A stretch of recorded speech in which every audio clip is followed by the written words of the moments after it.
bam, bam, bam, bam, bam, like that. At first, because of the nature of the sound and the randomness of it, I thought it was a backfiring. But we went to the window to look, and what I saw was a car parked over here. The engine was running and there was smoke coming out the exhaust. My first instant thought was, yeah, it was backfiring. But then a person at the passenger side door stood up. I don't know if he's crouched down or getting out or whatever, okay? But stood up. It was a tall, slim, black person, male. And the next thing I saw was a gun in his hand.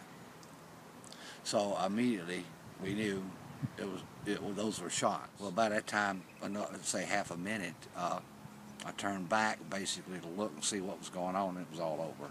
Okay. The car was still there, engine running, and the person that had been outside the car had come through here. Waited for the police to show up. My neighbor pulled in right next to him, not a couple of minutes later, not knowing what was going on, and should I go out there and tell him? He opened his door and I told him to get down. About half a minute later, the police, the first one, showed up. Sheriff's Department showed up, and that's when I went out the door. And to him, I explained the car. That's where it had taken place, and my neighbor wasn't a part of it. You know, he had just shown up afterwards. Can you show me where the car was?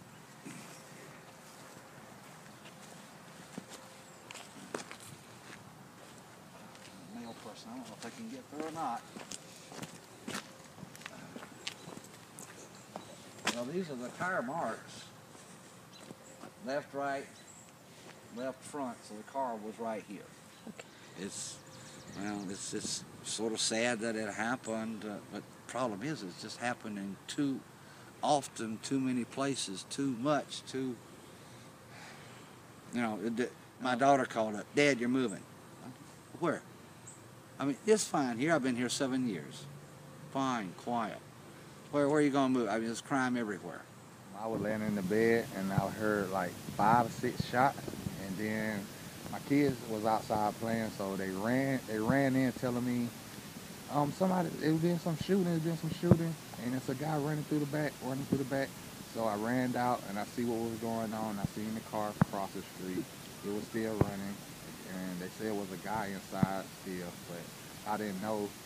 So I instantly called 911. I was the first one called 911. They was on their way. They got here as soon as I called, and that's it.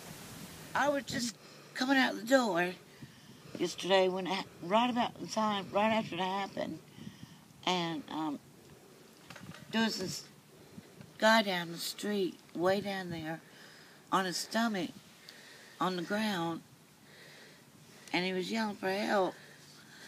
And I walked down, ran down there, about halfway down, and I said, you know, what's wrong? And he didn't say nothing. He just said, well, he did. He said, help. So about that time, a car pulled up, and then it stopped, a black car, and 2 guys come out of the